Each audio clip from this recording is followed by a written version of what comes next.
ਗੁਰੂ ਵਾਹਿਗੁਰੂ ਵਾਹਿਗੁਰੂ ਵਾਹਿਗੁਰੂ ਵਾਹਿਗੁਰੂ ਵਾਹਿਗੁਰੂ ਵਾਹਿਗੁਰੂ ਵਾਹਿਗੁਰੂ ਵਾਹਿਗੁਰੂ ਵਾਹਿਗੁਰੂ ਵਾਹਿਗੁਰੂ ਵਾਹਿਗੁਰੂ ਵਾਹਿਗੁਰੂ ਵਾਹਿਗੁਰੂ ਵਾਹਿਗੁਰੂ ਵਾਹਿਗੁਰੂ ਵਾਹਿਗੁਰੂ ਵਾਹਿਗੁਰੂ ਵਾਹਿਗੁਰੂ ਵਾਹਿਗੁਰੂ ਗੁਰੂ ਵਾਹਿਗੁਰੂ। ਇੱਕ ਓੰਕਾਰ ਸਤਿਨਾਮ ਕਰਤਾ ਪੁਰਖ ਨਿਰਭਉ ਨਿਰਵੈਰ ਅਕਾਲ ਮੂਰਤ ਅਜੂਨੀ ਸੈਭੰ ਗੁਰ ਪ੍ਰਸਾਦ। ਗਿਆਨ ਧਿਆਨ ਕਿਛ ਕਰਮ ਨ ਜਾਣਾ, ਸਾਰ ਨ ਜਾਣਾ ਤੇਰੀ। ਸਭ ਤੇ ਵੱਡਾ ਸਤਿਗੁਰੂ ਨਾਨਕ, ਜਿਨ ਕਲ ਰਾਖੀ ਮੇਰੀ। ਗਿਆਨ ਧਿਆਨ ਕਿਛ ਕਰਮ ਨ ਜਾਣਾ, ਨਾਹਨ ਨਿਰਮਲ ਕਰਨੀ। ਸਾਧ ਸੰਗਤ ਕਾ ਅੰਚਲ ਲਾਹੋ, ਬਿਖਮ ਨਦੀ ਜਾਏ ਤਰਨੀ। ਸੇ ਸੰਜੋਗ ਕਰੋ ਮੇਰੇ ਪਿਆਰੇ, ਜਿਤ ਰਸਨਾ ਹਰ ਨਾਮਿ ਉਚਾਰੇ। ਸੇ ਸੰਜੋਗ ਕਰੋ ਮੇਰੇ ਪਿਆਰੇ, ਜਿਤ ਰਸਨਾ ਹਰ ਨਾਮਿ ਉਚਾਰੇ। ਸੂਹੀ ਮਹੱਲਾ ਪੰਜਵਾਂ। ਜਿਨ ਮੋਹੇ ਬ੍ਰਹਮੰਡ ਖੰਡ, ਤਾਹੂ ਮੈਂ ਪਾਉ। ਰਾਖ ਲਿਓ ਇਹ ਬਿਖਈ ਜੀਓ, ਦੇਹੋ ਆਪਣਾ ਨਾਉ। ਰਹਾਉ ਜਾਤੇ ਨਾਹੀ ਕੋ ਸੁਖੀ, ਤਾਂ ਕੈ ਪਾਛੈ ਜਾਉ। ਛੋੜ ਜਾਹੈ ਜੋ ਸਗਲ ਕਉ, ਫਿਰ ਲਪਟਾਉ। ਕਰਹੁ ਕਿਰਪਾ ਕਰਨਾ ਪਤੇ, ਤੇਰੇ ਹਰ ਗੁਣ ਗਾਉ। ਨਾਨਕ ਕੀ ਪ੍ਰਭ ਬੇਨਤੀ, ਸਾਧ ਸੰਗ ਸਮਾਉ। ਵਾਹਿਗੁਰੂ ਜੀ ਕਾ ਖਾਲਸਾ, ਵਾਹਿਗੁਰੂ ਜੀ ਕੀ ਫਤਿਹ। ਗਰੀਬ ਨਵਾਜ ਧੰਨ ਧੰਨ ਸ਼੍ਰੀ ਗੁਰੂ ਗ੍ਰੰਥ ਸਾਹਿਬ ਜੀ ਦੀ ਪਾਵਨ ਹਜ਼ੂਰੀ ਵਿੱਚ ਸਜੀ ਹੋਈ ਵਡਭਾਗੀ ਸਾਧ ਸੰਗਤ, ਸਤਿਗੁਰੂ ਜੀ ਨੇ ਰਹਿਮਤ ਕੀਤੀ ਹੈ। ਇਹ ਸੁਭਾਗ ਘੜੀ ਸਤਸੰਗ ਦੀ ਸਾਨੂੰ ਪ੍ਰਾਪਤ ਹੋਈ ਹੈ। ਸੋਹੀ ਰਾਗ ਦੇ ਵਿੱਚ ਪੰਚਮ ਪਾਤਸ਼ਾਹ ਸ੍ਰੀ ਗੁਰੂ ਅਰਜਨ ਦੇਵ ਜੀ ਦਾ ਪਾਵਨ ਸ਼ਬਦ ਅਸੀਂ ਸਰਵਣ ਕੀਤਾ ਹੈ, ਜੋ ਅੱਜ ਇਸ ਅਸਥਾਨ ਤੋਂ ਸਾਨੂੰ ਸਤਿਗੁਰੂ ਜੀ ਨੇ ਹੁਕਮਨਾਮਾ ਬਖਸ਼ਿਸ਼ ਕੀਤਾ ਹੈ। ਇਸ ਸ਼ਬਦ ਦੇ ਵਿੱਚ ਅਰਦਾਸ ਕੀਤੀ ਹੈ ਅਕਾਲ ਪੁਰਖ ਪਰਮੇਸ਼ਰ ਦੇ ਚਰਨਾਂ ਦੇ ਵਿੱਚ। ਅਰਦਾਸ ਕੀ ਹੈ? ਸਤਿਗੁਰੂ ਜੀ ਰਹਿਮਤ ਕਰ ਰਹੇ ਹਨ। ਸੋਹੀ ਮਹੱਲਾ ਪੰਜਵਾਂ। ਜਿਨ ਮੋਹੇ ਬ੍ਰਹਮੰਡ ਖੰਡ, ਤਾਹੂ ਮੈਂ ਪਾਉ। ਪਾਉ ਪਾਠ ਕਰਨਾ ਹੈ, ਪਾਓ ਨਹੀਂ ਕਰਨਾ ਹੈ। ਪਾਉ ਮੈਂ ਉਸੇ ਪਾਸੇ ਨੂੰ ਜਾ ਰਿਹਾ ਹਾਂ। ਜਿਸ ਮਾਇਆ ਨੇ ਸਾਰੀ ਦੁਨੀਆ ਨੂੰ ਮੋਹਿਆ ਹੋਇਆ ਹੈ, ਹੇ ਵਾਹਿਗੁਰੂ ਜੀ, ਮੇਰਾ ਵੀ ਧਿਆਨ ਉਸੇ ਪਾਸੇ ਰਾਤ ਦਿਨ ਰਹਿੰਦਾ ਹੈ। ਰਾਖ ਲਿਓ ਬਿਖਈ ਜੀਓ, ਦੇਹੋ ਆਪਣਾ ਨਾਮ। ਰਹਾਉ ਬਿਖਈ ਵਿਕਾਰੀ ਇਨਸਾਨ ਮਾਇਆ ਦੇ ਪ੍ਰਭਾਵ ਦੇ ਨਾਲ ਬੰਦੇ ਦੇ ਮਨ ਦੇ ਵਿੱਚ ਤਰ੍ਹਾਂ ਤਰ੍ਹਾਂ ਦੇ ਵਿਕਾਰ ਪੈਦਾ ਹੁੰਦੇ ਹਨ। ਔਰ ਇੱਕ ਵਾਰੀ ਜਦੋਂ ਇਸ ਪਾਸੇ ਧਿਆਨ ਹੋ ਜਾਂਦਾ ਹੈ, ਫਿਰ ਇਸ ਪਾਸੇ ਨਿਕਲਣਾ ਔਖਾ ਹੋ ਜਾਂਦਾ ਹੈ। हे सच्चे पातशाह, मेरी भी हालत यही हो गई है कि मैनू तुसी बचा लो, अपना नाम की दात मैनू बख्शिश करो। मैं भी माया के प्रभाव के नाल हर वेले ही भैड़ियां ही गल्लां सोचदा रहिंदा हाँ, मंदे ही विचार मेरे अंदर आउंदे रहिंदे हन। तुसी मेरे ते किरपा कर दिओ। जाते ना ही को सुखी ताकै पातशाह जाऊं। जिस माया तो कोई सुखी नहीं दिसदा है, मैं मुड़ मुड़ के मेरा ध्यान उसे पासे नूं जा रहा है। सतगुरु जी ने पावन बाणी दे विच ये गल समझाई है कि जदों इंसान आउंदा है, जदों इंसान दे कोल माया आउंदी है तो उस वेले भी इसका मन जिहड़ा है विचलित हुंदा है, टिकदा नहीं, टिकाऊ च नहीं रहिंदा है। जांदी है तो तां भी इहदा आउणा ते जाना दोवें ही गल्लां जिहड़ियां हन, ये इंसान दे मन दे टिकाऊ नूं खत्म करदियां। जिथे मन दा टिकाऊ नहीं है उत्थे सुख नहीं है। सुख उत्थे है जिथे मन टिक गया है। महाराज ने बचन किया है, माया ममता मोहनी जिन विण दंता जग खाया। माया की ममता जगत नूं बड़ी चंगी लगे, सारिਆਂ नूं चंगी लगती है माया, पर इसने बगैर दंदां दे ही जगत नूं खाधा होए खा रही है। एक तो दंदां दे नाल चित के खांदा है कोई जीव, दूजे नूं यह साबती ही अंदर लंघा लैंदी है। जिहड़ा एक बारी माया के जंजाल च फस गया फिर नहीं निकल सकता। इसे करके सानूं नागणी भी कहा है महाराज ने बाणी विच, और नाल ये भी संकेत किया है बाबा माया साथ ना होए। नाल भी नहीं जाती है, पर फिर भी इंसान इन्हां गल्लां दा ज्ञान होने के बावजूद भी फिर इसे पासे नूं ध्यान इसदा रहिंदा है। अरदास है सच्चे पातशाह, जिस माया के कारण कोई सुखी नहीं है, जिहड़ी हर एक नूं छड्ड के परे हो जाती है, मेरा ध्यान फिर लपटाऊं, मेरा ध्यान मुड़ मुड़ के इसे वाल ही जा रहा है। ये मेरी हालत हो गई है। करो किरपा करना पते तेरे हर गुण गाऊं। हे दया दे स्वामी, मेरे ते किरपा करो। मेरा मन इस वाले पासों मुड़ के अपने चरणों वाल जोड़ो, तेरे गुण मैं गाउंदा रहा। दोवें गल्लां करन वालियां हन गुरमत दे विच। गुण गाउणे, गुरु दे गुण गाउणे, परमेश्वर दे गुण गाउणे ते परमेश्वर दे प्यारिਆਂ दे गुण गाउणे। जे गाउंदे रहिए तां इस दे प्रभाव तो बचे रहीदा है। पालना वाहिगुरू हर एक दी करदा है। खाम खा सानूं फिकर लगा होया है कि असीं की करांगे, साडे बच्चे की करनगे।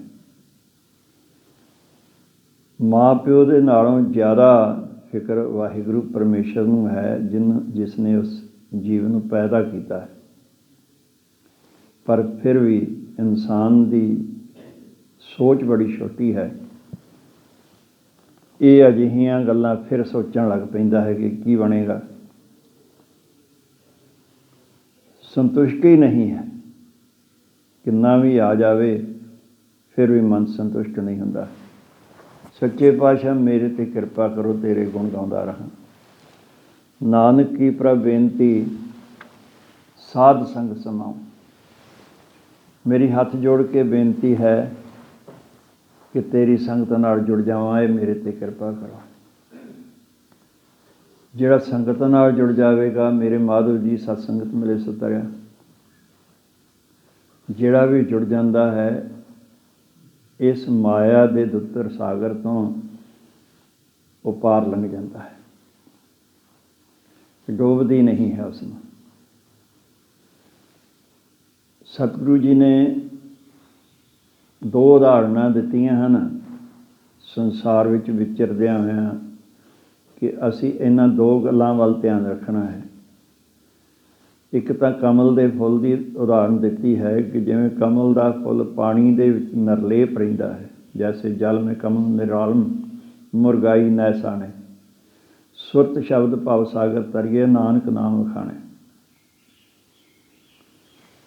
ਜਿਵੇਂ ਕਮਲ ਦੇ ਫੁੱਲ ਦੇ ਉੱਤੇ ਕੋਈ ਅਸਰ ਨਹੀਂ ਹੁੰਦਾ ਪਾਣੀ ਦਾ, ਜਿੰਨਾ ਕੁ ਪਾਣੀ ਉੱਚਾ ਹੁੰਦਾ ਹੈ ਕਿਸੇ ਛੱਪੜ ਦਾ, ਓਨਾ ਹੀ ਕਮਲ ਦੀ ਡੰਡੀ ਲੰਬੀ ਹੋ ਜਾਂਦੀ ਹੈ, ਡੁੱਬਦਾ ਨਹੀਂ ਹੈ ਉਸ ਦੇ ਵਿੱਚ। ਜੇ ਡੁੱਬ ਜਾਵੇ ਤਾਂ ਸੜ ਜਾਏਗਾ। ਇਸੇ ਤਰ੍ਹਾਂ ਦੀ ਸੁਰਤੀ ਇਨਸਾਨ ਦੀ ਹੋਣੀ ਚਾਹੀਦੀ ਹੈ, ਗੁਰੂ ਦੇ ਮਾਰਗ 'ਤੇ ਚੱਲਣ ਵਾਲੇ ਦੀ ਹੋਣੀ ਚਾਹੀਦੀ ਹੈ ਕਿ ਕਮਲ ਦੇ ਫੁੱਲ ਵਾਂਗ ਮਾਇਆ ਦੇ ਵਿੱਚ ਰਹਿੰਦਿਆਂ ਹੋਇਆਂ ਇਸ ਦੀ ਮਮਤਾ ਦੇ ਵਿੱਚ ਨਾ ਫਸੇ। ਬਹੁਤੀ ਹੈ ਤਾਂ ਚੰਗੇ ਕੰਮ ਦੇ ਉੱਤੇ ਲਾਵੇ ਉਹਦੇ ਵਿੱਚੋਂ, ਜੇ ਥੋੜ੍ਹੀ ਹੈ ਤਾਂ ਥੋੜ੍ਹੀ ਦੇ ਨਾਲ ਸਬਰ ਸੰਤੋਖ ਦੇ ਨਾਲ ਗੁਜ਼ਾਰਾ ਕਰੇ, ਝੂਰਨ ਦੀ ਲੋੜ ਨਹੀਂ ਹੈ। ਇਹ ਇਨਸਾਨ ਦੇ ਆਪਣੇ ਹੱਥ ਦੇ ਵਿੱਚ ਹੈ। ਥੋੜ੍ਹੀ ਵਾਲੇ ਵੀ ਗੁਜ਼ਾਰਾ ਕਰਦੇ ਹਨ ਅਤੇ ਬਹੁਤੀ ਵਾਲੇ ਵੀ ਪੇਟ ਨੂੰ ਭਰਨ ਵਾਸਤੇ ਹੀ ਸਾਰੇ ਕੁਛ ਕਰਦੇ ਹਨ। ਦੂਸਰੀ ਉਦਾਹਰਨ ਹੈ ਮੁਰਗਾਬੀ ਪੰਛੀ ਦੀ। ਇੱਕ ਅਜਿਹਾ ਪੰਛੀ ਹੈ ਜਿਸ ਦਾ ਸ਼ਿਕਾਰ ਜਿਹੜਾ ਹੈ ਉਹ ਪਾਣੀ ਦੇ ਵਿੱਚ ਹੈ। ਉੱਪਰ ਉੱਡਦਾ ਰਹਿੰਦਾ ਹੈ, ਇੱਕੇ ਥਾਂ 'ਤੇ ਆਪ ਜੀ ਨੇ ਦੇਖਿਆ ਕੁਝ ਪੰਛੀ ਅਜਿਹੇ ਹੁੰਦੇ ਹਨ ਛੱਪੜਾਂ ਦੇ ਉੱਤੇ ਇੱਕੇ ਥਾਂ ਹੀ ਉੱਡੀ ਜਾਂਦੇ ਹਨ, ਉੱਥੇ ਖੰਭ ਮਾਰੀ ਜਾਂਦੇ ਹਨ, ਨਿਗਾਹ ਥੱਲੇ ਹੁੰਦੀ ਹੈ। ਜਿਉਂ ਹੀ ਸ਼ਿਕਾਰ ਕੋਈ ਮੱਛੀ ਆ ਜਾਏ, ਡੱਡੀ ਆ ਜਾਏ, ਕੋਈ ਵੀ ਚੀਜ਼ ਆ ਜਾਏ ਪਾਣੀ ਦੇ ਉੱਤੇ, ਉਸੇ ਵੇਲੇ ਝਪਟ ਮਾਰ ਕੇ ਉਸ ਨੂੰ ਪਕੜ ਲੈਂਦੇ ਹਨ। ਪਾਣੀ ਦੇ ਵਿੱਚ ਉਸਦੇ ਖੰਭ ਨਹੀਂ ਭਿੱਜਦੇ ਹਨ। ਜੇ ਕਿਸੇ ਜਾਨਵਰ ਦੇ ਪਾਣੀ ਦੇ ਵਿੱਚ ਪੰਛੀ ਦੇ ਖੰਭ ਭਿੱਜ ਜਾਣ ਤਾਂ ਉੱਡ ਨਹੀਂ ਸਕਦਾ ਹੈ।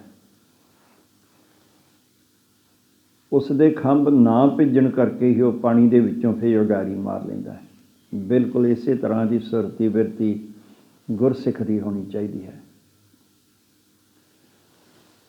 ਕਿ ਜਦੋਂ ਸੰਸਾਰ ਦੇ ਵਿੱਚ ਵਿਚਰਦਿਆਂ ਹੋਇਆਂ, ਪਰਿਵਾਰ ਵਿੱਚ ਵਿਚਰਦਿਆਂ ਹੋਇਆਂ ਛੱਡਣਾ ਤਾਂ ਹੈ ਨਹੀਂ ਹੈ ਇਸ ਨੂੰ।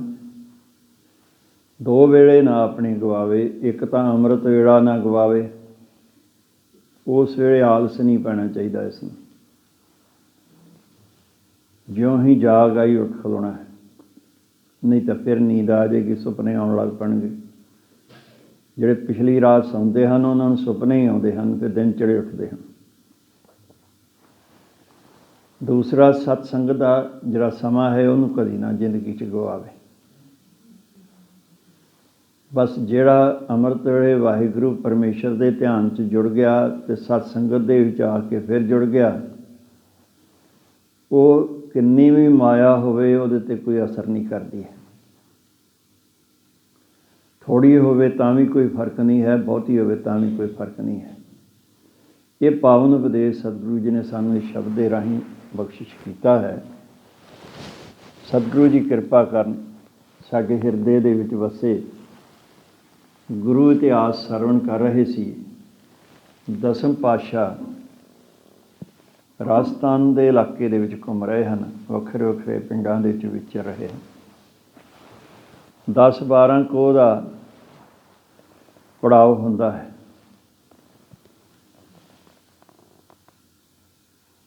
ਇੱਕ ਕੋਹ 3 ਮੀਲ ਦਾ ਹੁੰਦਾ ਹੈ। ਇਹ ਪਹਿਲਾਂ ਮਿਣਤੀ ਕੋਹਾਂ ਦੇ ਰੂਪ ਦੇ ਵਿੱਚ ਹੁੰਦੀ ਸੀ, ਫਿਰ ਮੀਲ ਅਤੇ ਹੁਣ ਕਿਲੋਮੀਟਰ ਆ ਗਏ। 1 ਮੀਲ ਦੇ ਵਿੱਚ ਕਿਲੋਮੀਟਰ ਤੋਂ ਥੋੜ੍ਹਾ ਜ਼ਿਆਦਾ ਫਾਸਲਾ ਹੁੰਦਾ, 2 ਤੋਂ ਘੱਟ ਹੁੰਦਾ ਹੈ, 1 ਤੋਂ ਜ਼ਿਆਦਾ ਹੁੰਦਾ ਹੈ। ਸੋ ਇੰਨਾ ਕੁ ਸਫ਼ਰ ਰੋਜ਼ ਹੀ ਕਰ ਲੈਂਦੇ ਸਨ। ਜਿੱਥੇ ਕਿਤੇ ਕੋਈ ਨਗਰ ਦਿਸਦਾ ਉਸਦੇ ਬਾਰ-ਬਾਰ ਪੜਾਅ ਕਰ ਲੈਂਦੇ, ਰਾਤ ਉੱਥੇ ਟਿਕਦੇ, ਉੱਥੇ ਹੀ ਲੰਗਰ ਤਿਆਰ ਹੁੰਦਾ, ਘੋੜਿਆਂ ਨੂੰ ਚਾਰਾ ਪਾਉਂਦੇ, ਫਿਰ ਦਿਨ ਚੜ੍ਹਦਾ ਉੱਥੋਂ ਅੱਗੇ ਨਗਾਰਾ ਵੱਜਦਾ, ਫਿਰ ਤਿਆਰ ਹੋ ਕੇ ਅੱਗੇ ਤੁਰ ਪੈਂਦੇ। ਕੱਲ੍ਹ ਸੁਣ ਰਹੇ ਸੀ ਡੱਲਾ ਵੀ ਵਾਪਸ ਆ ਗਿਆ, ਰਾਮ ਸਿੰਘ ਵੀ ਆ ਗਿਆ, ਫਤਿਹ ਸਿੰਘ ਵੀ ਆ ਗਿਆ, ਹੋਰ ਬਹੁਤ ਸਾਰੇ ਗੁਰਸਿੱਖ ਜਿਹੜੇ ਸਨ ਇੱਥੋਂ ਨਾਲ ਤੁਰੇ ਸਨ, ਉਹ ਸਾਰੇ ਹੀ ਵਾਪਸ ਆ ਗਏ। ਗੱਲੇ ਨੂੰ ਕਿਹਾ ਮਹਾਰਾਜ ਨੇ ਕਿ ਤੂੰ ਚੱਲ ਨਾਲ ਸਾਡੇ, ਦੱਖਣ 'ਚ ਚੱਲਣਾ ਹੈ ਅਤੇ ਉੱਥੇ ਇੱਕ ਜ਼ਰੂਰੀ ਕੰਮ ਕਰਨ ਵਾਲਾ ਹੈ। ਪਰ ਨਹੀਂ, ਉਹਨੇ ਜਿੱਦ ਕੀਤੀ, ਕਹਿੰਦਾ ਨਹੀਂ ਮਹਾਰਾਜ ਜੀ, ਪਿੱਛੇ ਮੇਰਾ ਕੰਮ ਨਹੀਂ ਚੱਲਣਾ। ਉਹਨੂੰ ਵੀ ਭੇਜਤਾ। ਇੱਥੋਂ ਵਿਚਰਦੇ ਹੋਏ ਜੈਪੁਰ ਸਟੇਟ ਹੈ ਰਾਜਸਥਾਨ ਦੀ। ਇੱਥੇ ਜੈਪੁਰ ਦੇ ਵਿੱਚ ਇੱਕ ਪਿੰਡ ਪੈਂਦਾ ਹੈ ਨਾਰਾਇਣਾ। ਇੱਥੇ ਮਹਾਰਾਜ ਪਹੁੰਚ ਗਏ ਹਨ। ਇਸ ਪਿੰਡ ਦੇ ਵਿੱਚ ਦਾਦੂ ਦਾ ਦੁਆਰਾ, ਜਿਸ ਦੋਹਰਾ ਕਹਿੰਦੇ ਹਨ ਇਸ ਨੂੰ, ਛੋਟਾ ਜਿਹਾ ਮੰਦਿਰ ਬਣਿਆ ਹੁੰਦਾ ਹੈ। ਆਪਾਂ ਬੂੰਗਾ ਕਹਿ ਦਿੰਦੇ ਹਾਂ, ਉੱਧਰ ਇਸ ਤਰ੍ਹਾਂ ਬਣਾਉਂਦੇ ਹਨ। ਇਹ ਬੜਾ ਪੁਰਾਣਾ ਟਿਕਾਣਾ ਬਣਿਆ ਹੋਇਆ ਸੀ, ਕਬੀਰ ਜੀ ਦੇ ਵੇਲੇ ਤੋਂ ਹੀ, ਉਸ ਤੋਂ ਵੀ ਪਹਿਲਾਂ ਦਾ ਸੀ ਇਹ। ਰਾਜਸਥਾਨ ਦੇ ਵਿੱਚ ਦਾਦੂ ਪੰਥੀ ਕਾਫੀ ਰਹਿੰਦੇ ਹਨ। ਇਹਨਾਂ ਦਾ ਜਿਹੜਾ ਕੇਂਦਰ ਹੈ ਇਹ ਹੈ ਨਾਰਾਇਣਾ ਪਿੰਡ ਦੇ ਵਿੱਚ। ਇਹ ਦਾਦੂ ਪੰਥੀਆਂ ਦਾ ਇਹ ਕੇਂਦਰ ਹੈ। ਜਦੋਂ ਮਹਾਰਾਜ ਦਸਮ ਪਾਤਸ਼ਾਹ ਇੱਥੇ ਪਹੁੰਚੇ, ਰਾਤ ਇੱਥੇ ਸ਼ਾਮ ਦੇ ਵੇਲੇ ਜਦੋਂ ਪਹੁੰਚੇ ਤਾਂ ਬੜਾ ਵੱਡਾ ਸਰੋਵਰ ਬਣਿਆ ਹੋਇਆ ਹੈ। ਜਿਵੇਂ ਤਰਨ ਤਾਰਨ ਸਾਹਿਬ ਦਾ ਸਰੋਵਰ ਹੈ, ਇਸ ਤਰ੍ਹਾਂ ਦਾ ਵੱਡਾ ਸਰੋਵਰ ਉੱਥੇ ਬਣਿਆ ਹੋਇਆ ਹੈ। ਮਹਾਰਾਜ ਨੇ ਸਰੋਵਰ ਤੋਂ ਥੋੜ੍ਹਾ ਜਿਹਾ ਹਟਵਾਂ ਹੋ ਰੱਖ ਕੇ ਇੱਕ ਜੰਡ ਸੀ, ਉਸ ਦੇ ਨਾਲ ਘੋੜਾ ਬੰਨ੍ਹ ਲਿਆ ਆਪਣਾ। 2 ਜੰਡ ਹੋਰ ਵੀ ਉੱਥੇ, ਹੁਣ ਵੀ 3 ਜੰਡਾਂ ਦੀ ਨਿਸ਼ਾਨੀ ਹੁਣ ਵੀ ਉੱਥੇ ਹੈ। ਸਾਰੇ ਸਿੰਘਾਂ ਨੂੰ ਕਹਿ ਦਿੱਤਾ, ਭਾਈ ਆਪਣੀ ਆਪਣੀ ਥਾਂ 'ਤੇ ਟਿਕਾਣੇ ਬਣਾ ਲਓ, ਲੰਗਰ ਤਿਆਰ ਕਰੋ ਅਤੇ ਛਕੋ ਅਤੇ ਫਿਰ ਆਰਾਮ ਕਰੋ, ਕੱਲ੍ਹ ਨੂੰ ਆਪਾਂ ਅੱਗੇ ਤੁਰਾਂਗੇ। ਜਦੋਂ ਇੱਥੇ ਮਹਾਰਾਜ ਸਰੋਵਰ ਦੇ ਕੰਢੇ 'ਤੇ ਜਾ ਕੇ ਉਤਰੇ ਤਾਂ ਅਜੈ ਰਾਮ ਜਿਹੜੇ ਦਾਦੂ ਜੀ ਦੇ ਚੇਲੇ ਸਨ, ਇਹਨਾਂ ਨੇ ਵੇਖਿਆ ਕਿ ਅੱਜ ਇੱਕ ਅਜੀਬ ਅਜਨਬੀ ਆਇਆ ਹੈ। ਹੋਰ ਸੰਤ ਮਹਾਤਮਾ ਇੱਥੇ ਆਉਂਦੇ ਜਾਂਦੇ ਰਹਿੰਦੇ ਸਨ। ਦਾਦੂ ਜੀ ਬੜੇ ਮਹਾਨ ਪੁਰਸ਼ ਹੋਏ ਹਨ। ਗੁਜਰਾਤ ਦੇ ਵਿੱਚ ਜਨਮ ਹੋਇਆ ਸੀ ਇਹਨਾਂ ਦਾ, ਔਰ ਇਹਨਾਂ ਨੇ ਵੀ ਗੁਰੂ ਸਾਹਿਬਾਨ ਵਾਂਗ ਬਾਣੀ ਉਚਾਰੀ ਹੈ। 5000 ਦੇ ਕਰੀਬ ਇਹਨਾਂ ਦਾ ਸ਼ਬਦ ਹੈ। ਔਰ ਜਿਵੇਂ ਆਪਾਂ ਗੁਰੂ ਗ੍ਰੰਥ ਸਾਹਿਬ ਜੀ ਦਾ ਪ੍ਰਕਾਸ਼ ਕਰਦੇ ਹਾਂ, ਇਸ ਨੂੰ ਮੱਥਾ ਟੇਕਦੇ ਹਾਂ, ਇਸੇ ਦੇ ਅੱਗੇ ਅਰਦਾਸ ਕਰਦੇ ਹਾਂ, ਇਸੇ ਤਰ੍ਹਾਂ ਹੀ ਇਹ ਦਾਦੂ ਪੰਥੀਆਂ ਵਿੱਚ ਵੀ ਇਹ ਰਵਾਇਤ ਉਦੋਂ ਤੋਂ ਚੱਲੀ ਆ ਰਹੀ ਹੈ ਕਿ ਉਹ ਕਿਸੇ ਮੜੀ ਜਾਂ ਕਬਰ ਦੇ ਅੱਗੇ ਮੱਥਾ ਨਹੀਂ ਟੇਕਦੇ ਜਾ ਕੇ, ਨਾ ਹੀ ਕਿਸੇ ਬੁੱਤ ਨੂੰ ਪੂਜਦੇ ਹਨ। ਇਸੇ ਤਰ੍ਹਾਂ ਹੀ ਜਾਤ ਪਾਤ ਦੇ ਵਿੱਚ ਉਹਨਾਂ ਦਾ ਬਿਲਕੁਲ ਵਿਸ਼ਵਾਸ ਨਹੀਂ ਹੈ। ਨਾ ਉਹ ਵੇਦਾਂ ਨੂੰ ਮੰਨਦੇ ਹਨ, ਨਾ ਸ਼ਾਸਤਰਾਂ ਨੂੰ ਮੰਨਦੇ ਹਨ। ਲੇਕਿਨ ਬ੍ਰਹਮਾ, ਵਿਸ਼ਨੂੰ ਅਤੇ ਮਹੇਸ਼ ਸ਼ਿਵ ਜੀ ਨੂੰ, ਇਹਨਾਂ ਤਿੰਨਾਂ ਨੂੰ ਸੰਤ ਮੰਨਦੇ ਹਨ। ਰੱਬ ਨਹੀਂ ਮੰਨਦੇ ਹਨ, ਸੰਤ ਮੰਨਦੇ ਹਨ। ਉਸ ਵੇਲੇ ਜਦੋਂ ਮਹਾਰਾਜ ਗਏ, ਉਸ ਵੇਲੇ 500 ਦੇ ਕਰੀਬ ਇਹਨਾਂ ਦੇ ਚੇਲੇ ਜਿਹੜੇ ਸਨ ਉੱਥੇ ਰਹਿੰਦੇ ਸਨ। ਜਦੋਂ ਮਹਾਰਾਜ ਗਏ, ਲੰਗਰ ਚੱਲਦਾ ਸੀ ਉਹਨਾਂ ਦਾ। ਇਹ ਵੈਸ਼ਨੂੰ ਲੋਕ ਹਨ, ਜੀਵਾਂ ਦੀ ਹੱਤਿਆ ਨਹੀਂ ਕਰਦੇ ਹਨ, ਗ੍ਰਸਤੀ ਜੀਵਨ ਦੇ ਵਿੱਚ ਵੀ ਵਿਸ਼ਵਾਸ ਰੱਖਦੇ ਹਨ, ਪਰ ਕਿਰਤ ਕਰਕੇ ਖਾਣ ਨੂੰ ਇਹ ਵੀ ਮਹਾਨਤਾ। ਬਹੁਤ ਸਾਰੀਆਂ ਗੱਲਾਂ ਗੁਰਮਤਿ ਦੇ ਨਾਲ ਇਹਨਾਂ ਦੀਆਂ ਮੇਲ ਖਾਂਦੀਆਂ ਹਨ।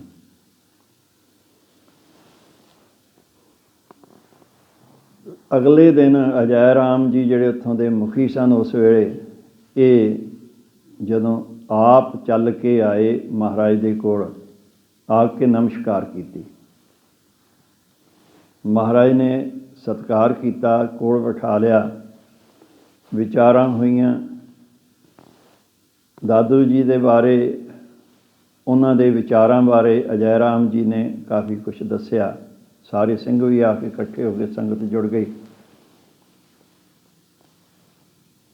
ਫਿਰ ਅਜੈ ਰਾਮ ਜੀ ਨੇ ਸਵਾਲ ਕੀਤਾ ਕਿ ਮਹਾਰਾਜ ਤੁਸੀਂ ਕੌਣ ਹੋ? ਦੱਸਿਆ ਕਿ ਮੈਂ ਗੁਰੂ ਨਾਨਕ ਦੀ ਗੱਦੀ ਦੇ ਉੱਤੇ ਹਾਂ, 10ਵਾਂ ਵਾਰਸ। ਸਾਰੀਆਂ ਗੱਲਾਂ ਦੱਸੀਆਂ, ਜੋ ਕੁਝ ਵਾਪਰਿਆ ਸੀ, ਅਨੰਦਪੁਰ ਦਾ ਛਕਣਾ, ਚਮਕੌਰ ਦਾ ਯੁੱਧ, ਸਾਹਿਬਜ਼ਾਦਿਆਂ ਦੀਆਂ ਸ਼ਹੀਦੀਆਂ, ਮਾਤਾ ਗੁਜਰੀ ਜੀ ਦੀ ਸ਼ਹੀਦੀ, ਗੁਰੂ ਤੇਗ ਬਹਾਦਰ ਜੀ ਦੀ ਸ਼ਹੀਦੀ, ਗੁਰੂ ਅਰਜਨ ਦੇਵ ਜੀ ਦੀ ਸ਼ਹਾਦਤ, ਇਹ ਸਾਰੀਆਂ ਗੱਲਾਂ ਮਹਾਰਾਜ ਨੇ ਇੱਥੇ ਇਸ ਦੇ ਨਾਲ ਸਾਂਝੀਆਂ ਕੀਤੀਆਂ। ਇਹਦੇ ਮਨ ਵਿੱਚ ਆਈ ਕਿ ਜਿਹੜਾ ਸੰਤਾਂ ਦਾ ਮਤ ਹੈ ਇਹ ਤਾਂ ਅਹਿੰਸਾ ਦਾ ਮਤ ਹੈ, ਪਰ ਇਹ ਤਾਂ ਯੁੱਧ ਵੀ ਕਰਦੇ ਹਨ। ਦਾਦੂ ਪੰਥੀ ਜਿਹੜੇ ਹਨ ਇਹ ਘੱਟ ਹੀ ਲੜਦੇ ਹਨ ਕਿਸੇ ਦੇ ਨਾਲ। ਬਾਅਦ 'ਚ ਇੱਕ ਇਹਨਾਂ 'ਚੋਂ ਫਿਰਕਾ ਪੈਦਾ ਹੋਇਆ ਸੀ ਜਿਹੜੇ ਸ਼ਸਤਰਧਾਰੀ ਬਣ ਗਏ ਸਨ, ਜਿਵੇਂ ਆਪਣੇ 'ਚ ਜਿੱਦਾਂ ਇੱਕ ਆਪਾਂ ਗਰਮ ਖਿਆਲੀ ਕਹਿੰਦੇ, ਇੱਕ ਨਰਮ ਖਿਆਲੀ ਕਹਿੰਦੇ, ਤਾਂ ਇਹਨਾਂ ਵਿੱਚੋਂ ਵੀ ਗਰਮ ਖਿਆਲੀ ਇਹ ਵੀ ਪੈਦਾ ਹੋ ਗਏ ਬਾਅਦ ਵਿੱਚ। ਉਹ ਅਜੇ ਵੀ ਹਨ, ਉੱਧਰ ਰਾਜਸਥਾਨ ਦੇ ਵਿੱਚ ਅਜੇ ਵੀ ਹਨ, ਸ਼ਸਤਰਧਾਰੀ ਹਨ। ਉਹਨਾਂ 'ਚੋਂ ਕਈ ਆਪਣੇ ਆਪ ਨੂੰ ਖਾਲਸਾ ਵੀ ਅਖਵਾਉਂਦੇ ਹਨ। ਸੋ ਅਗਲੇ ਦਿਨ ਆਇਆ, ਫਿਰ ਕਹਿਣ ਲੱਗਾ ਮਹਾਰਾਜ ਅੱਜ ਦਾ ਸਵੇਰ ਦਾ ਲੰਗਰ ਤੁਸੀਂ ਸਾਡੇ ਕੋਲ ਛਕੋ, ਸਾਰੀ ਜਿੰਨੀ ਸੰਗਤ ਤੁਹਾਡੇ ਨਾਲ ਹੈ, ਸਾਨੂੰ ਸੇਵਾ ਕਰਨ ਦਾ ਮੌਕਾ ਦਿਓ। ਮਹਾਰਾਜ ਕਹਿੰਦੇ ਠੀਕ ਹੈ, ਅਸੀਂ ਤਾਂ ਛਕਾਂਗੇ, ਪਰ ਨਾਲ ਸਾਡੇ ਬਾਜ ਹੈ, ਬਾਜ ਭੁੱਖਾ ਹੈ, ਅਤੇ ਇਹਨੂੰ ਕੌਣ ਖਵਾਏਗਾ? ਇਹਦਾ ਜਿਹੜਾ ਹੈ ਖਾਣਾ ਉਹ ਤਾਂ ਮਾਸ ਹੈ। ਇਹ ਗੱਲ ਸੋਚ ਕੇ ਅਜੈਬ ਰਾਮ ਜੀ ਜਿਹੜੇ ਸਨ ਉਹ ਸੋਚੀ ਪੈ ਗਏ ਕਿ ਇਹ ਤਾਂ ਹੁਣ ਕੀ ਕੀਤਾ ਜਾਵੇ ਅਜਿਹੀ ਹਾਲਤ ਦੇ ਵਿੱਚ। ਫਿਰ ਇਸ ਵਿਸ਼ੇ ਦੇ ਉੱਤੇ ਵੀ ਜੀਵਾਂ ਦੀ ਹੱਤਿਆ ਕਰਨੀ, ਜੀਵਾਂ ਨੂੰ ਮਾਰ ਕੇ ਖਾਣਾ ਜਾਂ ਖਵਾਉਣਾ, ਇਸ 'ਤੇ ਵੀ ਚਰਚਾ ਹੋਈ। ਦਸਮ ਪਾਤਸ਼ਾਹ ਨੇ ਉਸ ਦੀ ਨਿਸ਼ਾ ਕਰਾਈ, ਤਸੱਲੀ ਕਰਾ ਦਿੱਤੀ, ਸਤਿਕਾਰ ਬੜਾ ਕੀਤਾ ਮਹਾਰਾਜ ਦਾ। ਬਹੁਤ ਸਾਰੀਆਂ ਕੀਮਤੀ ਵਸਤੂਆਂ ਵੀ ਮਹਾਰਾਜ ਦੇ ਅੱਗੇ ਭੇਟਾ ਕੀਤੀਆਂ। ਔਰ ਇੱਥੇ ਹੀ ਜਿਹੜਾ ਦਿਓਹਰਾ ਬਣਿਆ ਹੋਇਆ ਸੀ ਦਾਦੂ ਜੀ ਦੇ ਨਾਮ ਦੇ ਉੱਤੇ, ਜਿਵੇਂ ਆਪਣੇ ਇਹ ਅਸਥਾਨ ਹੈ ਬਣਿਆ ਹੋਇਆ ਹੈ, ਦੇਖੋ ਇੱਥੇ ਇਹ ਬਾਬਾ ਹਰਦੇਵ ਸਿੰਘ ਜੀ ਦੇ ਨਾਮ 'ਤੇ ਹੈ, ਨਾਲ ਬਾਬਾ ਜੱਸਾ ਸਿੰਘ ਜੀ ਦੇ ਨਾਮ 'ਤੇ ਹੈ। ਇੱਥੇ ਵੀ ਪ੍ਰਕਾਸ਼ ਹੈ, ਉੱਥੇ ਵੀ ਪ੍ਰਕਾਸ਼ ਹੈ। ਇੱਧਰ ਬਾਬਾ ਆਨੰਦ ਸਿੰਘ ਜੀ ਦੇ ਨਾਮ ਦੇ ਉੱਤੇ ਹੈ। ਉਹ ਅਗਲੇ ਪਾਸੇ ਗੁਰਮਤਿ ਕਾਲਜ ਹੈ, ਉਹ ਬਾਬਾ ਗੁਰਮੁਖ ਸਿੰਘ ਜੀ ਦੇ ਨਾਮ 'ਤੇ ਹੈ। ਇਹ ਅਸਥਾਨ ਬਣੇ ਹੋਏ ਹਨ। ਇਸੇ ਤਰ੍ਹਾਂ ਹੀ ਉੱਥੇ ਅਸਥਾਨ ਬਣਿਆ ਹੋਇਆ ਸੀ। ਉੱਥੇ ਇਸੇ ਤਰ੍ਹਾਂ ਹੀ ਗ੍ਰੰਥ ਦਾ ਪ੍ਰਕਾਸ਼ ਸੀ, ਕੋਈ ਮੂਰਤੀ ਜਾਂ ਮੂਰਤ ਨਹੀਂ ਸੀ। ਮਹਾਰਾਜ ਨੇ ਇੱਥੇ ਆਪਣਾ ਤੀਰ ਨਵਾਇਆ, ਦਿਹਰੇ ਵੱਲ ਨੂੰ, ਆਪਣਾ ਅੰਦਰ ਨਹੀਂ ਮਹਾਰਾਜ ਗਏ, ਬਾਹਰੋਂ ਹੀ ਉਸ ਵੱਲ ਨੂੰ ਐਂ ਤੀਰ ਨਵਾਇਆ। ਸਿੰਘਾਂ ਨੇ ਦੇਖ ਲਿਆ ਮਹਾਰਾਜ ਨੂੰ ਤੀਰ ਨਵਾਉਂਦਿਆਂ ਨੂੰ। ਜਦੋਂ ਉੱਥੋਂ ਵਾਪਸ ਆ ਗਏ, ਆਪਣੇ ਡੇਰੇ ਵਿੱਚ ਆ ਗਏ, ਤਾਂ ਸਿੰਘ ਕਹਿਣ ਲੱਗੇ ਮਹਾਰਾਜ ਤੁਸੀਂ ਸਾਨੂੰ ਤਾਂ ਸਿੱਖਿਆ ਦਿੱਤੀ ਹੈ, ਖਾਲਸੇ ਨੇ ਗੁਰੂ ਤੋਂ ਬਿਨਾਂ ਕਿਸੇ ਦੇ ਅੱਗੇ ਝੁਕਣਾ ਨਹੀਂ ਹੈ, ਨਮਸਕਾਰ ਨਹੀਂ ਕਰਨੀ ਹੈ, ਅਤੇ ਤੁਸੀਂ ਇਹ ਤੀਰ ਨਵਾਉਣ ਦਾ ਮਤਲਬ ਹੈ ਕਿ ਤੁਸੀਂ ਨਮਸਕਾਰ ਕੀਤੀ ਹੈ ਇੱਥੇ ਦਿਹਰੇ ਦੇ ਉੱਤੇ। ਸਾਨੂੰ ਕਹਿੰਦੇ ਹੋ ਗੋਰ ਮੜੀ ਮੱਠ ਭੂਲ ਨਾ ਮੰਨੇ। ਅਤੇ ਜਿਹੜਾ ਮੜੀਆਂ ਨੂੰ, ਕਬਰਾਂ ਨੂੰ ਮੰਨਦਾ ਹੈ, ਉਹਨੂੰ ਤਨਖਾਹੀਆ ਕਿਹਾ, ਤਨਖਾਹੀਆ ਕਰਾਰ ਦਿੱਤਾ ਹੋਇਆ ਹੈ। ਇਸ ਕਰਕੇ ਤਾਂ ਤੁਹਾਨੂੰ ਵੀ ਤਨਖਾਹ ਲੱਗਣੀ ਚਾਹੀਦੀ ਹੈ। ਮਹਾਰਾਜ ਨੇ ਗੁੱਸਾ ਨਹੀਂ ਕੀਤਾ, ਬੜੇ ਖੁਸ਼ ਹੋਏ। ਕਹਿੰਦੇ ਹਾਂ ਭਾਈ ਠੀਕ ਹੈ, ਤੁਸੀਂ ਤਨਖਾਹ ਲਾਓ, ਮੈਂ ਇਹੀ ਵੇਖਣਾ ਹੈ ਕਿ ਮੇਰਾ ਖਾਲਸਾ ਕਿੰਨਾ ਕੁ ਸੁਚੇਤ ਹੈ, ਕਿ ਜੇ ਗੁਰੂ ਗਲਤੀ ਕਰੇ ਤਾਂ ਗੁਰੂ ਨੂੰ ਵੀ ਰੋਕ ਸਕਦਾ ਹੈ ਉਸ ਗਲਤੀ ਤੋਂ, ਉਸ ਨੂੰ ਕਹਿ ਸਕਦਾ ਹੈ ਕਿ ਐਵੇਂ ਭੁੱਕੀ ਜੀ ਸ਼ਰਧਾ ਹੈ। ਸਾਰੇ ਸਿੰਘ ਇਕੱਠੇ ਹੋਏ, 5 ਸਿੰਘਾਂ ਨੇ, ਕਿਉਂਕਿ ਤਨਖਾਹ 5 ਸਿੰਘ ਹੀ ਲਾ ਸਕਦੇ ਹਨ, ਸਲਾਹ ਕੀਤੀ ਕਿੰਨੀ ਤਨਖਾਹ ਲਾਈ ਜਾਵੇ ਮਹਾਰਾਜ ਨੂੰ। ਇੱਕ ਨੇ ਕਹਿਤਾ 1.25 ਲੱਖ ਲਾਓ, ਮਹਾਰਾਜ ਨੂੰ ਕਿਹੜੀ ਕਮੀ ਹੈ, ਮਹਾਰਾਜ ਦੇ ਦੇਣਗੇ। ਇੱਕ ਕਹਿੰਦਾ ਨਹੀਂ ਇੰਨੀ ਨਹੀਂ ਠੀਕ, 5000 ਲਾ ਦੇ, 5200 ਲਾ ਦੇ। ਤੀਜਾ ਕਹਿੰਦਾ, ਪੰਜ ਪਿਆਰੇ ਨੇ ਸਲਾਹ ਕੀਤੀ ਨਾ ਆਪਸ ਵਿੱਚ, ਪੰਜ ਆਪਸ ਗੁਰਮਤਾ ਕਰਦੇ ਹਨ ਜਦੋਂ ਤਨਖਾਹ ਲਾਉਂਦੇ ਹਨ। ਤੀਜਾ ਕਹਿੰਦਾ ਕੱਲ੍ਹ ਨੂੰ ਇਹ ਰਵਾਇਤ ਪੈ ਜਾਏਗੀ 1100 ਦੀ ਤਨਖਾਹ ਲਾਉਣੀ ਹੈ, ਗੁਰੂ ਮਹਾਰਾਜ ਨੂੰ ਵੀ ਲਾਈ ਸੀ ਸਿੰਘਾਂ ਨੇ। ਅਤੇ ਜੇ ਆਪਾਂ ਇਹਨੂੰ ਮਹਾਰਾਜ ਨੂੰ ਤਨਖਾਹ 1100, ਫਿਰ ਕੱਲ੍ਹ ਤੋਂ ਰਵਾਇਤ ਪੈ ਜਾਏ, ਕੋਈ ਗਰੀਬ ਆਦਮੀ ਕਿੱਦਾਂ ਤਨਖਾਹ ਭਰੇਗਾ, ਕਿੱਥੋਂ ਦੇਵੇਗਾ ਪੈਸੇ ਜੇ ਕੋਈ ਗਲਤੀ ਹੋਵੇ ਤਾਂ। ਅਖੀਰ 1100 ਤੋਂ ਥੱਲੇ ਆ ਗਏ। 1100 ਤੋਂ ਵੀ ਥੱਲੇ ਜਿਹੜਾ ਸੀ ਪੰਜਵੇਂ ਨੇ ਕਿਹਾ ਕਿ ਨਹੀਂ 101 ਰੁਪਈਆ ਤਨਖਾਹ ਲਾ ਲਓ। ਫਿਰ ਗੁਰਮਤਾ ਇਹ ਹੋਇਆ ਕਿ ਤਨਖਾਹ ਲਾਉਣੀ ਹੈ ਮਹਾਰਾਜ ਨੂੰ 101 ਰੁਪਈਆ। ਮਹਾਰਾਜ ਨੇ ਫਿਰ 101 ਜਿਹੜਾ ਸੀ ਰੁਪਈਆ ਉੱਥੇ ਖਾਲਸੇ ਅੱਗੇ ਜਿਹੜਾ ਸੀ ਉਹ ਭੇਟਾ ਕੀਤਾ ਔਰ ਤਨਖਾਹ ਪ੍ਰਵਾਨ ਕੀਤੀ। ਇਹ ਮਹਾਰਾਜ ਨੇ ਖਾਲਸੇ ਦੀ ਪਰਖ ਕੀਤੀ ਸੀ, ਸਮੇਂ ਸਮੇਂ ਕਰਦੇ ਆਏ। ਜਿੱਦਾਂ ਪੰਜ ਪਿਆਰੇ ਸਾਜਣ ਲੱਗਿਆਂ ਮਹਾਰਾਜ ਨੇ ਪਰਖ ਕੀਤੀ।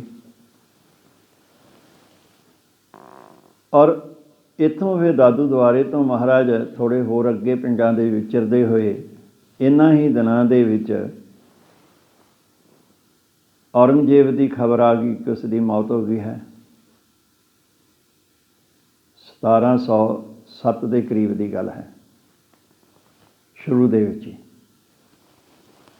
ਜਦੋਂ ਉਹਦੀ ਮੌਤ ਹੋ ਗਈ, ਮਹਾਰਾਜ ਵੈਸੇ ਮਹਾਰਾਜ ਦਾ ਖਿਆਲ ਇਹ ਇਤਿਹਾਸ 'ਚ ਲਿਖਿਆ ਹੈ ਕਿ ਇਹ ਸੀ ਕਿ ਉੱਥੇ ਔਰੰਗਜ਼ੇਬ ਨੂੰ ਮਿਲਿਆ ਜਾਵੇ, ਕਿਉਂਕਿ ਔਰੰਗਜ਼ੇਬ ਨੇ ਚਿੱਠੀ ਲਿਖੀ ਸੀ ਇੱਕ ਜ਼ਫਰਨਾਮਾ ਪੜ੍ਹ ਕੇ ਕਿ ਇੱਕ ਤਾਂ ਸਰਹੰਦ ਦੇ ਸੂਬੇ ਨੂੰ, ਲਾਹੌਰ ਦੇ ਸੂਬੇ ਨੂੰ, ਇਹਨਾਂ ਨੂੰ ਵੀ ਚਿੱਠੀਆਂ ਲਿਖੀਆਂ ਸਨ, ਔਰੰਗਜ਼ੇਬ ਨੇ ਭੇਜੀਆਂ ਸਨ ਆਪਣੇ ਬੰਦਿਆਂ ਦੇ ਰਾਹੀਂ ਕਿ ਗੁਰੂ ਮਹਾਰਾਜ ਨੂੰ ਕੁਛ ਨਹੀਂ ਕਹਿਣਾ, ਜਿੱਥੇ ਜੀ ਚਾਹੇ ਵਿਚਰਨ ਦੇ।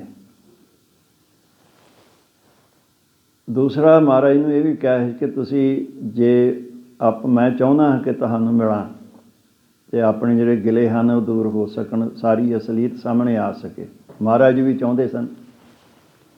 ਜਿਵੇਂ ਗੁਰੂ ਹਰਗੋਬਿੰਦ ਸਾਹਿਬ ਜੀ ਦੇ ਅੱਗੇ ਝੁੱਕ ਗਿਆ ਸੀ ਜਹਾਂਗੀਰ, ਤਾਂ ਮਹਾਰਾਜ ਨੇ ਉਸ ਨਾਲ ਸਮਝੌਤਾ ਵੀ ਕਰ ਲਿਆ ਸੀ, ਭਾਵੇਂ ਉਸਨੇ ਗੁਰੂ ਅਰਜਨ ਦੇਵ ਜੀ ਨੂੰ ਸ਼ਹੀਦ ਕਰਵਾਇਆ ਸੀ। ਇਹ ਮਹਾਰਾਜ ਦਾ ਸੁਭਾਅ ਹੈ, ਜਹ ਖਿਮਾ ਤੈ ਆਪ। ਸੋ ਦੋਨਾਂ ਪੁੱਤਰਾਂ ਦੇ ਵਿੱਚ ਲੜਾਈ ਹੋ ਗਈ। ਤਾਰਾ ਆਜ਼ਮ ਸੀ, ਤਾਰਾ ਆਜ਼ਮ ਉਸ ਵੇਲੇ ਔਰੰਗਜ਼ੇਬ ਦੇ ਕੋਲ ਸੀ, ਔਰੰਗਾਬਾਦ। ਇਹ ਬਹਾਦਰ ਸ਼ਾਹ ਆਗਰੇ ਸੀ। ਉੱਧਰੋਂ ਉਹਨੇ ਐਲਾਨ ਕਰਤਾ ਕਿ ਮੈਂ ਬਾਦਸ਼ਾਹ ਔਰੰਗਜ਼ੇਬ ਤੋਂ ਪਿਤਾ ਤੋਂ ਬਾਅਦ ਹਾਂ, ਪਿਤਾ ਪੁਰਖੀ ਕੰਮ ਚੱਲਦਾ ਸੀ। ਇੱਧਰੋਂ ਬਹਾਦਰ ਸ਼ਾਹ ਨੇ ਐਲਾਨ ਕਰਤਾ ਕਿ ਮੈਂ ਬਾਦਸ਼ਾਹ। ਆਗਰੇ ਦੇ ਲਾਗੇ ਇਹਨਾਂ ਦਾ ਫਿਰ ਦੋਵਾਂ ਪਾਸਿਆਂ ਦੀਆਂ ਫੌਜਾਂ ਆ ਗਈਆਂ। ਆਗਰੇ ਦੇ ਲਾਗੇ ਜਿਹੜਾ ਸੀ ਇਹਨਾਂ ਦਾ ਯੁੱਧ ਹੋਇਆ। ਇਹ ਸੰਕੇਤ ਇੱਕ ਦਿਨ ਪਹਿਲਾਂ ਵੀ ਦੱਸ ਨੇ ਦਿੱਤਾ ਸੀ। ਇਸ ਯੁੱਧ ਦੇ ਵਿੱਚ ਗੁਰੂ ਮਹਾਰਾਜ ਨੇ ਬਹਾਦਰ ਸ਼ਾਹ ਨੇ ਬੇਨਤੀ ਕੀਤੀ ਸੀ ਅਤੇ ਇਸ ਕਰਕੇ ਮਹਾਰਾਜ ਨੇ ਬਹਾਦਰ ਸ਼ਾਹ ਦੀ ਬੇਨਤੀ ਸਵੀਕਾਰ ਕਰਕੇ ਉਸ ਦੀ ਮਦਦ ਕੀਤੀ। ਉਹਨੇ ਵਾਅਦਾ ਕੀਤਾ ਸੀ ਕਿ ਮੈਂ ਜਿਨ੍ਹਾਂ ਲੋਕਾਂ ਨੇ ਇੰਨਾ ਜ਼ੁਲਮ ਕੀਤਾ ਹੈ ਮੈਂ ਉਹਨਾਂ ਨੂੰ ਸਜ਼ਾਵਾਂ ਦਿਆਂਗਾ। ਤਾਰੇ ਆਜ਼ਮ ਨੂੰ ਮਹਾਰਾਜ ਨੇ ਆਪਣੇ ਤੀਰ ਦੇ ਨਾਲ ਮਾਰਿਆ। ਬਹਾਦਰ ਸ਼ਾਹ ਰਾਜ ਭਾਗ ਦਾ ਮਾਲਕ ਬਣ ਗਿਆ। ਜੰਗ ਜਿੱਤਣ ਤੋਂ ਬਾਅਦ ਬਹਾਦਰ ਸ਼ਾਹ ਨੇ ਆਗਰੇ ਦੇ ਵਿੱਚ ਸ਼ਾਹੀ ਦਰਬਾਰ ਲਾਇਆ। ਸਾਰੇ ਲੋਕ ਇਕੱਠੇ ਹੋਏ, ਫੌਜਾਂ ਦੇ ਮੁਖੀ ਜਿਹੜੇ ਸਨ ਉਹ ਵੀ ਇਕੱਠੇ ਹੋਏ। ਇਸ ਦਰਬਾਰ ਦੇ ਵਿੱਚ ਮਹਾਰਾਜ ਦਸਮ ਪਾਤਸ਼ਾਹ ਨੂੰ ਵੀ ਉਸਨੇ ਸੱਦਿਆ।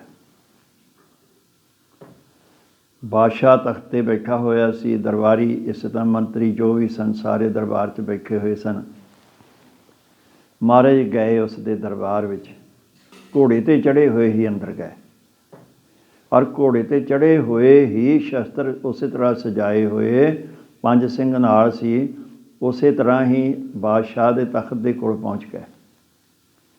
ਬਹਾਦਰ ਸ਼ਾਹ ਨੇ ਉੱਠ ਕੇ ਸਤਿਗੁਰੂ ਜੀ ਦੇ ਚਰਨਾਂ ਦੇ ਉੱਤੇ ਨਮਸਕਾਰ ਕੀਤੀ। ਰਕਾਬਾਂ ਦੇ ਵਿੱਚ ਚਰਨ ਪਾਏ ਹੋਏ ਸਨ, ਮਹਾਰਾਜ ਨੇ ਨਮਸਕਾਰ ਕੀਤੀ ਔਰ ਉਹਨਾਂ ਨੂੰ ਬੇਨਤੀ ਕਰਕੇ ਥੱਲੇ ਉਤਾਰ ਕੇ ਆਪਣੇ ਨਾਲ ਹੀ ਤਖ਼ਤ ਦੇ ਉੱਤੇ ਬਰਾਬਰ ਉਹਨਾਂ ਨੂੰ ਬਿਠਾ ਲਿਆ। ਕੋਈ ਕੱਟੜ ਮੁਸਲਮਾਨ ਜਿਹੜੇ ਵਿੱਚ ਸਨ ਉਹਨਾਂ ਨੇ ਇਸ ਗੱਲ ਦਾ ਇਤਰਾਜ਼ ਵੀ ਕੀਤਾ, पर बहादुर शाह नूं क्योंकि राज भाग ही दसम पातशाह ने दवाया सी, इस करके उन्हें पूरा महाराज का सत्कार किया। दरबार लगा होया सी, बड़ियां गल्लां चलियां, अगे की करना है सारा कुछ, ये भी विचारां होईयां महाराज दे हुंदियां ही, किहड़ियां किहड़ियां किन्नू किन्नू जिम्मेवारियां दित्तियां, सारा कुछ ही हो गया। एक मंत्री सी, है तो काजी सी, इहो जे लोकी जिहड़े अगे आउंदे हन। उन्हें सतगुरु जी दे वल इशारा करके कहा, महाराज एक बेनती करनी है तुहानूं, तुसीं गुरु नानक पातशाह की गद्दी दे उत्ते हो, तो गुरु नानक पातशाह ने तो मक्का घुमा दिता सी, लखां पताल आकाश दिखाए सी, तुसीं भी कोई करामात दिखा दिओ। महाराज ने उस वाल वेख्या, महाराज खड़े हो गए। ये सूरज प्रकाश विच कथा आई है। महाराज खड़े हो के कहन लगे उसनूं कि देखो, अपनी जेब चों एक मोहर कड्ढी सोने की, कहंदे आ करामात है। कहंदे जी ये किवें करामात? कहंदे पैसे दे नाल तुसीं जो चाहो कर सकदे हो, किसी बंदे नूं मरवा सकदे हो, किसी मरदे होए नूं बचा भी सकदे हो, पैसे का लालच दे के किसी नूं। पैसे दे नाल सब कुछ, ये करामात है, पैसा भी करामात है। कहंदा महाराज ये नहीं जी, होर दिखाओ। महाराज ने बादशाह वल इशारा करके कहा, ये करामात है, ये जा बादशाह बैठा है, करामात है। इस दी रसना दे विच करामात है। ये फांसी लगे हुए इहनूं हुणे ही कह दे कि इस नूं छड्ड दिओ, उसे वेले इसदी मौत की सज़ा माफ़ हो जाएगी। ये जिन्नू मर्जी इत्थे तख्त ते बैठा है हुक्म कर दे कि इहनूं हुणे फांसी ला दो, उस वेले फांसी लग जाएगी। ये करामात है ना। उहदी फिर भी ना तसल्ली हुई। कहंदा नहीं जी, ये तो ठीक है, लेकिन मैं करामात तां दूजी वेखणी चाहुंदा हां।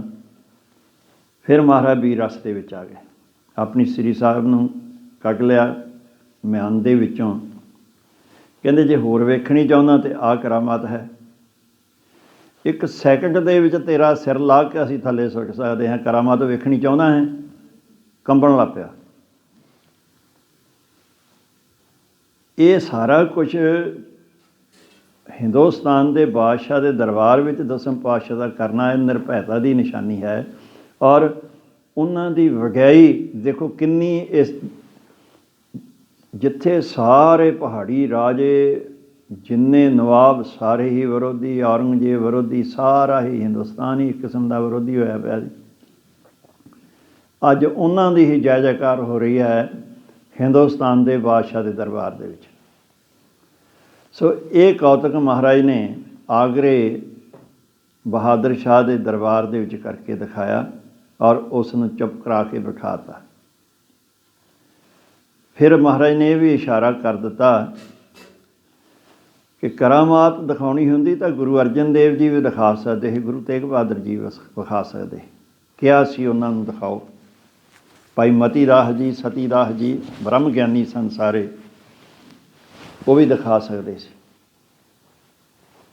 असीं भी दिखा सकते सी, पर असी करामात नहीं, असी करतब दिखाया है कि इंसान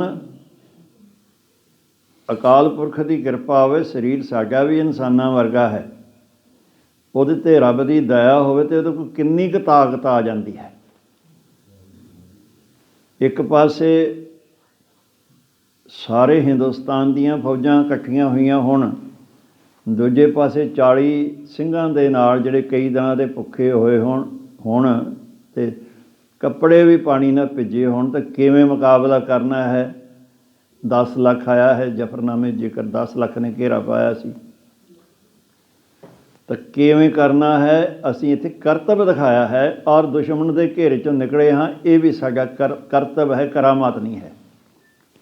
फिर असीं माछी माड़े के जंगल के विचों उच्चते पीर बन के जो निकले, ये भी साडा करतब है। ये करतब है